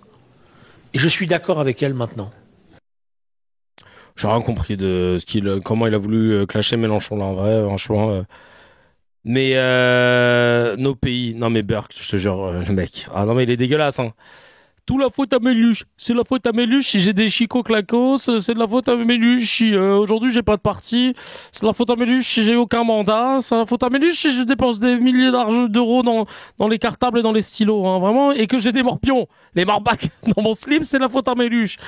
Méluche, en 1932, Méluche, c'est sa faute. C'est sa famille. C'est lui qui a organisé tout. La chose qui revient et qui paraît structurante chez Dre, c'est la perte de cheveux et celle de dignité humaine. Oh le bâtard. Oh le bâtard. Oh, ça réveille un petit peu, c'est bien. Allez hop, on regarde tout de suite. Ce truc qui a fait scandale. Et d'ailleurs, la députée en question dont il parle, enfin la députée, l'élu en question a pu démêler les cartes, vous allez voir. C'est plus compliqué que ça, la communauté musulmane en France. Et c'est pour ça que j'en veux à Mélenchon aussi. C'est plus compliqué que ça parce que moi, j'ai été député de circonscription où la majorité de mes électrices et mes électeurs étaient des musulmans, de confession musulmane. Ma suppléante était, d'ailleurs, on avait un jeu entre nous, parce que elle s'appelait Fatima. J'avais fait exprès de la prendre pour ça. Et les socialistes m'ont gueulé à l'époque. Ils me disaient, tu prends une suppléante, Fatima, tu te rends compte ce que ça va faire. Je dis, non, avec mon passé, je la prends, etc. Et donc, elle me défendait. Elle se faisait engueuler par toute une partie des quartiers qui me disaient, ouais, mais t'es l'arabe de service pour Julien Drey. Hein. Mais elle l'a assumé, elle a mis la bataille. Et en fait, elle me faisait des scores incroyables à la Grande Borne et dans les quartiers. Donc c'est pour ça que c'est pas aussi simple que ça. Oh le bâtard! Oh le bâtard, vous avez vu en dessous là, Bati Pano qui dit ma suppléante s'appelait Fatima, d'ailleurs je l'ai prise pour ça. Rendez-vous compte de la violence des mots de cet odieux et raciste personnage qui est Julien Drey. Antoine Léaumont qui dit ses propos sont dégueulasses, ils le sont envers Fatima Ogbi à qui j'apporte mon soutien, ils le sont envers les habitants de la Grande Borne et au-delà de tous ceux qui sont concernés, il révèle un racisme que ce monsieur déverse régulièrement sur CNews à vomir. Non mais c'est une dinguerie. Attends, on va regarder un petit peu. Elle me fait des scores. Le mec, il croit que les gens lui appartiennent. Non, mais... Et la plupart des politiques qui sont comme ça, tu sais. Ceux qui sont dans la politique depuis trop longtemps, tu sais. Qui sont vraiment professionnalisés. Voilà, c'est ce cynisme-là, tu vois. Et d'ailleurs, elle a répondu, Fatima. Elle a répondu... elle a répondu dans une conférence récente de Julien Drey dont j'étais suppléante il y a près de 20 ans, s'est permis de salir mon image et surtout il a parlé de moi comme une arabe de service. Et alors attends, parce que du coup il m'a mis le showrunner la capture d'écran du début du thread, mais pas de la suite, chacal là. Alors je vais vous la montrer pour qu'on ait sa réponse en entier. Qu'a-t-elle dit, Fatima? Hop, Fatima, qui est conseillère régionale d'Île-de-France actuellement, et maire adjointe de Grigny, et conseillère communautaire déléguée à GPS. Voilà, elle gère tous les systèmes de navigation pour se repérer. Alors, Steve Boutade, qu'est-ce qu'elle nous dit? Elle nous dit donc, elle remet l'extrait. Ensuite, elle met... à qui il aurait confié sa suppléance pour faire des scores à la Grande Borne. Franchement, s'il n'avait pas été question que de moi, je n'aurais même pas pris la peine de répondre à ce genre de propos, mais là, ça va plus loin. Ce n'est pas seulement un manque total de respect pour mon travail, c'est aussi une insulte envers ses anciens électeurs, envers les habitants de Grigny, envers tous ceux qu'il réduit à leur origine. Julien Drey semble aujourd'hui s'épanouir dans un discours qui divise, qui classe les gens, qui parle des Arabes et des musulmans, des quartiers comme s'ils n'étaient pas pleinement français, et réduit des populations à des clientèles électorales comme si un nom ou un visage suffisait à convaincre. Les Grignois, eux, votent avec le cœur et avec leur conscience, et leur cœur, il est bien à gauche, donc bien loin de ce qu'il est devenu. L'histoire de la gauche, celle de notre circonscription, celle de Grigny, n'a de place pour la haine et le mépris. Voilà. Et Olivier Faure qui dit Fatima, tu es notre honneur face à celui qui essentialise et divise le pays et les communautés, là où toi tu n'as cessé de considérer chacun pour ce qu'il est et pas pour ce qu'il est supposé être. Casse-toi, toi. Casse-toi avec ton vieux parti là, frère, là. Tu nous avais tué là avec votre vieux parti de droite là, vraiment lui. Ah oui non, Olivier Faure, si vous me voyez doubler quelqu'un comme ça, c'est que vraiment je m'en bats les couilles de voilà, il manque Bouhamran, je te jure. Non, mais leur vieux parti qu'il est devenu, là. Oh là là. Parti socialiste, on veut plus entendre parler. Vraiment, vraiment, non. C'est bon, ils sont cancel. Ils sont cancel de nos cœurs. Et Julien Drey, comme tous les autres politiques, si prompt à nous faire des leçons de laïcité, parle au Centre européen du judaïsme. Il parle de Shannon Seban, et il dit qu'il veut faire d'elle une des dirigeantes de notre pays. Et il est même pas de, il est même pas de son parti. Ouais, c'est clair, non mais, juste, voilà, c'est la famille, c'est la grande famille, donc ça nous va. Donc je vous disais bonsoir, je vous remercie d'être là, saluer tous ceux qui sont intervenus avant moi, et ceux qui sont à la tribune, et celle qui est aussi à la tribune. Merci Mimi. Je vous vois grandir avec plaisir, je l'ai connue un peu plus jeune, et que j'essaye de faire qu'elle soit une des dirigeantes politiques de notre pays dans les années à venir. Elle en a tous les talents et toutes les capacités. Bon, alors, des fois on s'engueule, hein, pour être honnête. Bon, mais ça fait partie justement du judaïsme, si j'ai bien compris. Donc je vous disais bonsoir, je vous remercie d'être là, saluer tous ceux qui sont intervenus avant moi, et ceux qui sont à la tribune, et celle qui est aussi à la tribune. Je vous vois grandir avec plaisir, je l'ai connue un peu plus jeune, et que j'essaye de... Horrible. Horrible. T'as déjà vécu ça, Fego? T'as déjà vécu cette situation où Julien Drey te sauce devant les gens? Ah putain, pas facile. Et je sais pas si vous connaissez le Jean-Paul Drey, le frère aîné de Julien Drey, franco-israélien, qui a été... Alors, attention, il y a plusieurs choix. Donc je vais mettre la musique des choix. Non, c'est pas du tout ça. Bon, j'en ai pas de musique des choix, donc on va mettre celle-ci.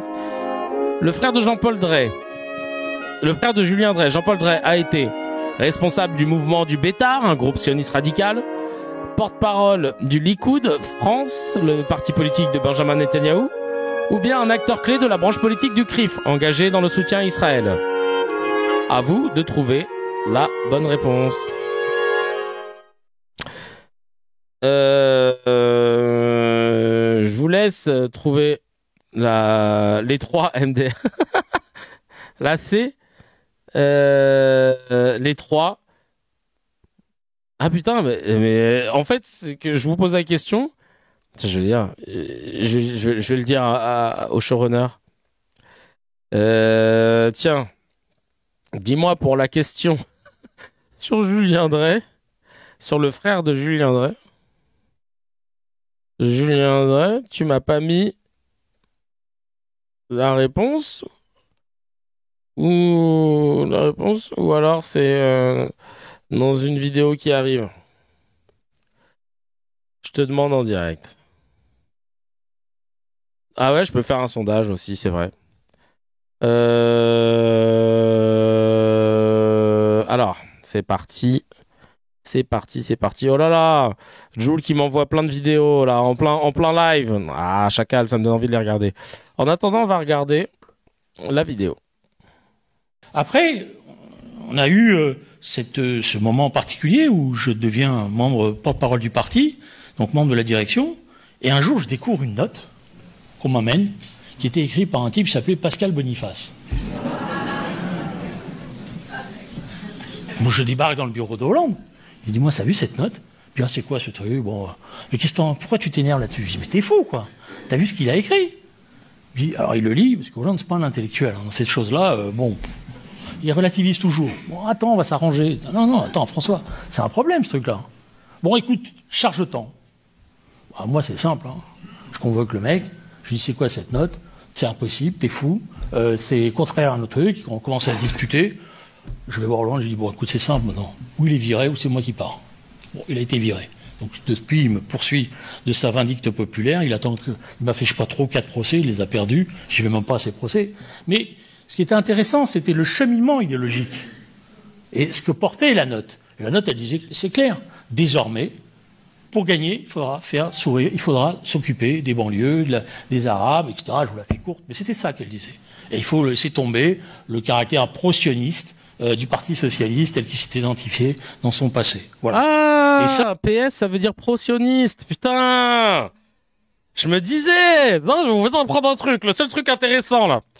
D'accord, j'avais plus le nouvel acronyme. Non, mais c'est bien qu'ils nous le disent. Ah, bon, j'ai pris le Parti socialiste, mais ça a contaminé, évidemment, toute une partie de la gauche, et avec les évolutions qu'on a connues. Bon, voilà. Donc on est dans... Ok, donc il dit qu'il a fait exclure Pascal Boniface. Ok. Sauf que, apparemment, c'est faux. On était étonnés que Oncle Fétide, bien vu, ait dit ça. Bah non, en fait. Regardez. On écoute la réponse de Pascal Boniface.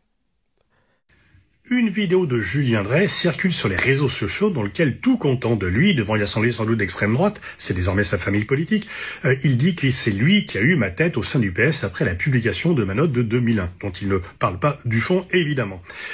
Il dit qu'il m'avait convoqué et qu'ensuite il était allé voir François Hollande pour dire ça va pas, c'est lui ou c'est moi, soit tu le vires, soit c'est moi qui quitte le PS et donc j'aurais été viré. Ça s'est jamais passé comme ça, il baratine à fond, jamais il m'a convoqué, jamais je me serais rendu à une convocation l'arrestation de Julien Drey, c'est avec Pierre Moscovici, qui était à l'époque secrétaire international, que j'ai parlé de la poursuite de mon activité au sein du département international du PS, que j'ai préféré quitter, et on est resté en bons termes. Pierre Moscovici, dans une lettre que j'ai de nouveau publiée, rendait hommage à mon travail. En fait, Julien Drey dit que je le poursuis de ma vindicte depuis cet épisode. Bah, pas du tout. C'est plutôt lui qui régulièrement m'attaque. Et alors qu'il m'avait attaqué, dans mon livre Les pompiers pyromanes, j'avais écrit qu'il détournait mes propos avec la même habileté qu'il détournait l'échec du SOS Racisme à son profit dans une affaire peu glorieuse pour lui. Il avait à l'époque dit urbi et orbi qu'il allait m'attaquer en justice, ce qu'il n'a bien sûr jamais fait parce que ça aurait été un peu grave pour lui. De même d'ailleurs qu'on devait au début des années 2000 faire un débat ensemble suite à ma note sur le Proche-Orient sur Radio J qu'il a annulé au dernier moment. Il ne peut pas débattre avec moi, il peut débattre tranquillement sur sa chaîne d'extrême droite à CNews, là il est à son aise, mais je le défie d'avoir un débat contradictoire avec moi. Tu sais très bien, Julien, où me trouver. Donc faisons un débat contradictoire, non pas sur l'échec, non pas mais sur l'antisémitisme, sur le conflit du Proche-Orient. Mais bien sûr, en fait, tu préfères plastronner tout seul et tu te déballonnes pour avoir un débat contradictoire. Tout ceci n'est vraiment pas glorieux. Tu es passé de touche pas à mon pote à tuez-les tous parlant des Palestiniens. C'est vraiment la déchéance et franchement, ça fait peine à voir. Ça fait vraiment peine à voir. Oh! Il a dit les termes en direct de la station thermale. Aïe, aïe, aïe, aïe, aïe, aïe, aïe, aïe, aïe, aïe, aïe, aïe. Ça va péter. On veut le débat. Où, tu sais où trouver, je t'attends. Et voici la note de Moscovici, tiens. Qui date du 8 septembre 2003. Et il y a écrit... donc c'est une note interne, secrétariat national Parti Socialiste. Chers camarades, je réponds à ta lettre du 27 août dont j'apprécie la sincérité. Elle mériterait bien sûr de plus ample développement, mais je me contenterai de 2 remarques. Non, en gras, Pascal Boniface n'a pas été débarqué ni licencié de ses responsabilités pour délit d'opinion. Je connais Pascal depuis longtemps. Nous avons beaucoup travaillé ensemble. Professionnellement, je reconnais sa compétence et son talent. Et je souhaite qu'il continue à être utile à nos idées. Si je ne partage pas tout à fait ton jugement sur son livre, qui comporte à la fois, selon moi, des analyses justes et d'autres plus contestables, je défends absolument son droit à défendre ses opinions. Celles-ci ont, par leur force, provoqué un débat, suscité des polémiques. La direction du Parti Socialiste a estimé, après le congrès de Dijon, qu'il était mieux pour notre parti, comme pour Pascal Boniface, que la responsabilité qu'il occupait ne pâtisse pas de cette confrontation et de ses excès, et qu'il s'en retire pour un temps, d'autant qu'il ne l'occupait plus guère depuis la fameuse note de 2001. Je me suis expliqué avec lui longuement et amicalement. D'autres prises de position ont entraîné un retrait plus marqué de sa part. Je le regrette et je ferai tout pour qu'il ne soit que provisoire. S'agissant du fond, je partage beaucoup de tes constats. Face au drame du Proche-Orient, les socialistes ne doivent servir qu'une seule chose, celle de la paix entre les Israéliens, je te cite, vivant dans les frontières sûres et reconnues, et des Palestiniens ayant un État viable. Cette position d'équilibre est exigeante. Elle suppose de mettre chacun... Attends, faut que je resserre mon micro. De remettre chacun devant ses responsabilités, ainsi que le Parti Socialiste condamne-t-il les attentats terroristes aussi bien que les ripostes ciblées et regrette l'édification du mur de séparation. Ah oui, ça datait déjà de cette... je sais même pas, tu vois. Ok.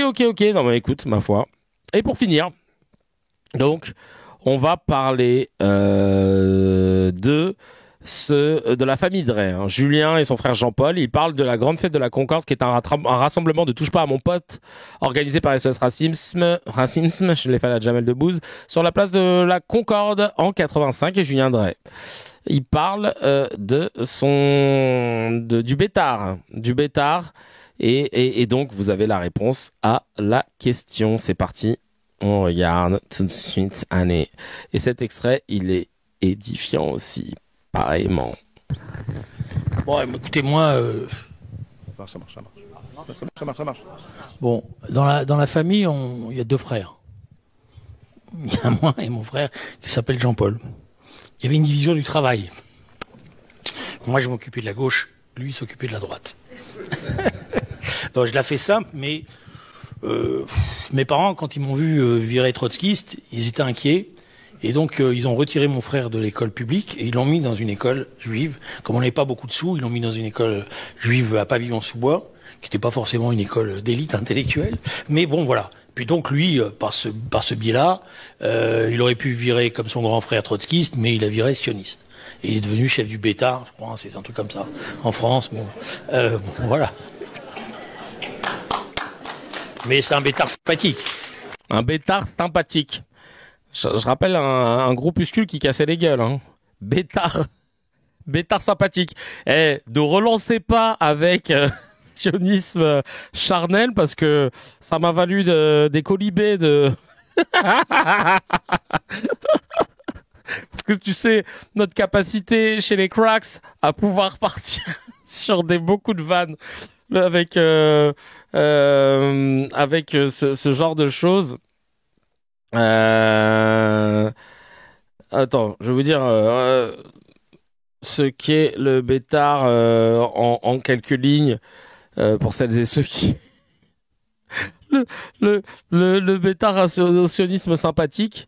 C'est un mouvement qui a été fondé en 1923 et qui du coup prône un sionisme nationaliste, militant et discipliné et qui se formait à la fierté juive, la formation physique et militaire et le leadership. Et après c'est parti et donc les héritiers c'est un peu le Herout qui est ensuite devenu le Likoud. Et c'est vrai que il existe encore aujourd'hui, mais pendant longtemps, il était même considéré par certains comme un mouvement, le Bétard figue de barbarie. Attends, je veux dire, qui a été, parce que je me confonds, le Bétard sympathique. Non, le Bétard, lui, il n'a pas été interdit comme la LDJ l'a été. Mais quand même, il y a eu des petits soucis. Hein. Il a été visé par les autorités françaises à cause d'altercations violentes avec des militants pro-palestiniens et d'extrême gauche. Mais il a jamais été interdit ni même en Israël ou quoi. C'était la LDJ il a été controversé, mais c'est surtout la LDJ qui est partie, ouais, le Hamas taquin, non mais vraiment un sionisme sympathique. Puisque pour l'anecdote, c'est eux qui ramassaient les caisses pendant la grande fête de la Concorde, parce que je voulais être sûr que l'argent ne serait pas volé. Et donc, je lui avais... Donc c'est le Bétard qui ramassait les caisses des mouvements de SOS Racisme. J'ai confié cette tâche qui fait qu'il y a eu une scène d'ailleurs extraordinaire, c'est qu'ils avaient les poches pleines de pièces, de badges, etc. Et puis à un moment donné, ils tombent face à un truc qui s'appelait Radio Soleil, je sais pas si tu te rappelles, qui étaient les pros et qui donc... Mais alors c'était les pros quoi, Radio Soleil, vous connaissez vous? Parce qu'ils disent qu'ils étaient les pros... Les pros... C'est étonifiant, tu vois, qu'ils aient dit ça comme ça. Attends, Radio Soleil. Année 80.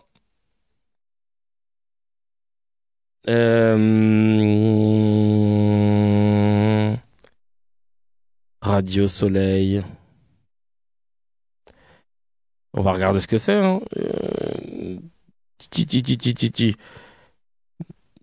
Radio Soleil Minimotor, Radio Soleil La Goutte d'Or. Ok, c'était une radio quoi?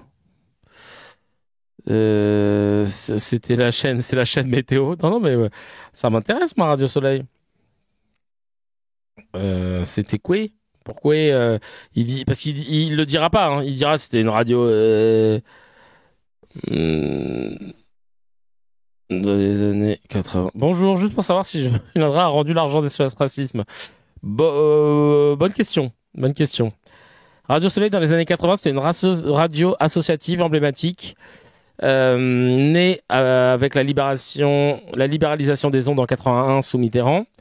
Quand les radios libres ont été autorisées, elle a joué un rôle très important dans la vie culturelle communautaire des immigrés maghrébins. Ah, voilà, c'est ça qu'il voulait dire.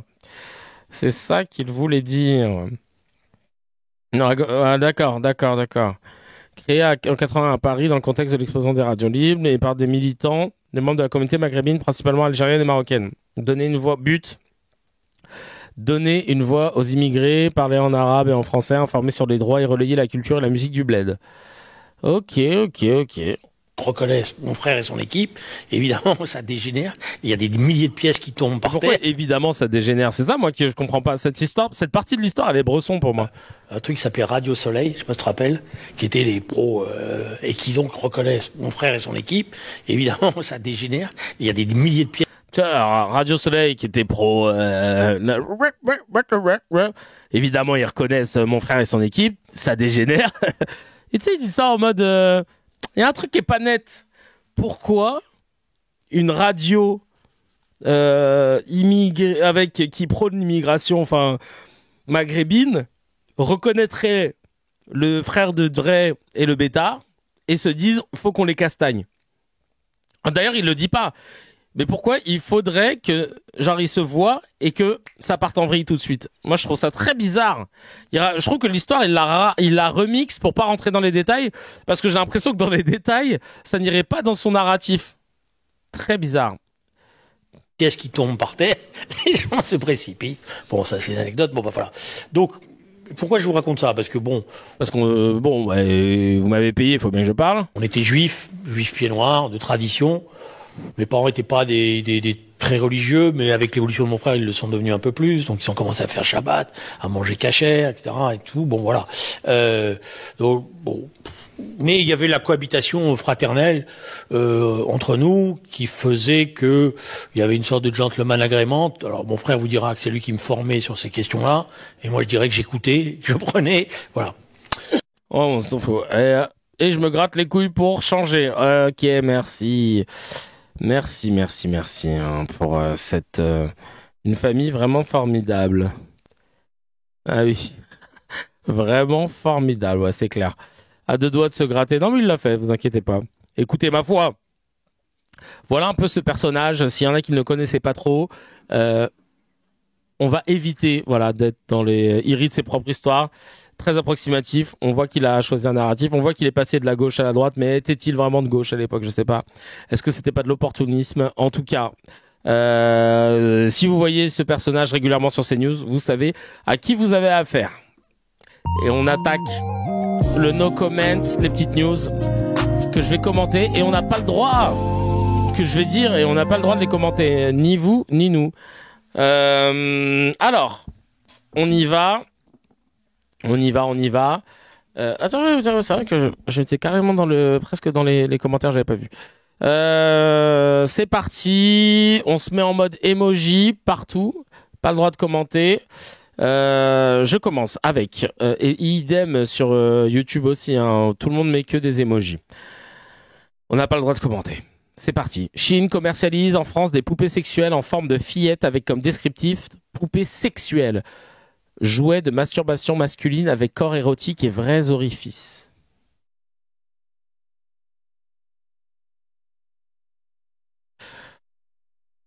Le nombre de femmes tuées par leur conjoint ou ex-conjoint a connu une hausse de 11% en un an. 107 femmes ont été tuées en 2024.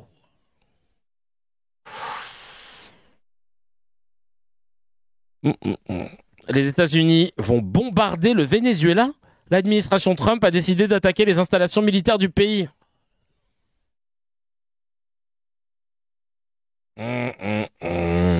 Et enfin, une candidate RN utilise de l'IA pour dénoncer la saleté dans les rues de Strasbourg. J'ai failli commenter. Allez, on passe tout de suite au miel. Pour faire passer tout ça, un peu de miel, ça fait plaisir. Et là, c'est Francesca Albanese, qui travaille à l'ONU et qui a dit les termes en direct de la station thermale concernant le génocide à Gaza. Et ça fait plaisir d'avoir quelqu'un qui se tape autant. Franchement, God bless. Francesca Albanese, on écoute tout de suite. 85% des morts sont civils. C'est pas moi, c'est pas les juges internationaux, c'est pas les commissions d'enquête, ça c'est l'armée israélienne que le disent. Le génocide est la destruction intentionnelle d'un... Oh là, qu'est-ce que c'est ça? Francesca, là, ça y est, elle est tellement sur le pied de guerre qu'elle sait même plus ce qu'elle a foutu dans ses oreilles. Tu sais, le matin, elle est tellement sous pression, là, depuis le combat qu'elle nous mène, là, depuis 2 ans, qu'elle a pris le premier truc qu'elle a vu pour le mettre dans ses oreilles. Elle a pas vu que c'était elle a pas vu que c'était un cintre. Elle s'est gourée, miskina. Pour vous dire à quel point il faut lui donner de la force, parce que là, elle est fatiguée. Un groupe en tant que tel, totalement ou partiellement. C'est ce que le gouvernement israélien a annoncé le 8 octobre 2020. C'est les bijoux du Louvre. C'est un morceau du Dôme de Fer. Oh le bâtard. Oh putain.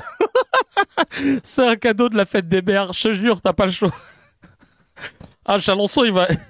le pendentif de Chalençon. Et il va lui dire, excusez-moi, où avez-vous acheté les bijoux que vous portez? 3. Israël a perpétré un génocide en le vendant au monde comme une entreprise militaire pour se défaire des terroristes, mais dans l'intention telle qu'elle était présentée, de détruire le Hamas, qui ce n'est pas un objectif militaire, il faut faire gaffe. Détruire l'ennemi, c'est même pas un objectif militaire, c'est détruire militairement l'ennemi. Tu peux pas invoquer la mort de n'importe qui. Et Israël a utilisé ça pour détruire les civils. Ok, merci beaucoup en tout cas à notre Francesca Albanese préférée de toujours dire les termes, et comme le dit Imran dans le télégramme, on finira là-dessus. Cette femme est incroyable et son nom restera dans l'histoire totalement. Elle restera dans l'histoire. Si vous voulez continuer la discussion, on se retrouve sur le Discord, je vous mets le lien. Vous venez papoter avec nous dans le salon de CKR. Merci 1000 fois en tout cas pour la force que vous donnez, pour tous ces rires et toutes ces informations. On se retrouve demain matin pour la suite de CKR. Et je vous dis à très très très très vite. Ciao ciao.